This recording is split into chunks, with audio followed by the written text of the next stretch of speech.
నమస్తే అన్న, అందరికీ నమస్కారం. బెంగుళూరులో దారుణం చోటు చేసుకుంది. యువతితో సహజీవనం చేస్తూ ఆమెను గొంతు నులిమి కడతీర్చిన ఆటో డ్రైవర్ వృత్తాంతం బెంగుళూరులోని బ్యాడారహల్లి పోలీస్ స్టేషన్ పరిధిలో జరిగింది. చిక్కగొల్లారహట్టి నివాసి చంద్రశేఖర్కు వివాహమైన కుమారుడు ఉన్నాడు. ఇతను ఆటో డ్రైవర్గా జీవనం సాగిస్తూ ఉన్నాడు.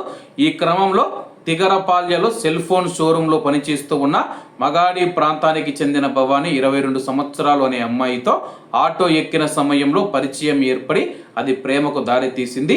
పెళ్లి చేసుకుంటానని చెప్పి ఆమెతో తిరగపాల్యంలోని అద్దె ఇంటిలో సహజీవనం చేస్తూ ఉన్నాడు. అయితే చంద్రశేఖర్కు పెళ్లి అయ్యిందని తెలియడంతో అతన్ని దూరం పెట్టింది. మరోవైపు ఆమెకు తల్లిదండ్రులు పెళ్లి సంబంధాలు చూస్తూ ఉన్నారు.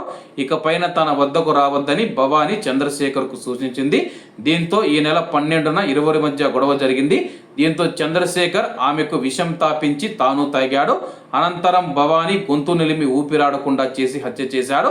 అనంతరం తమ ఇద్దరి ఫోటోలను ఇన్స్టాలో అప్లోడ్ చేసి వివాహ వార్షికోత్సవం అని పోస్టు పెట్టాడు.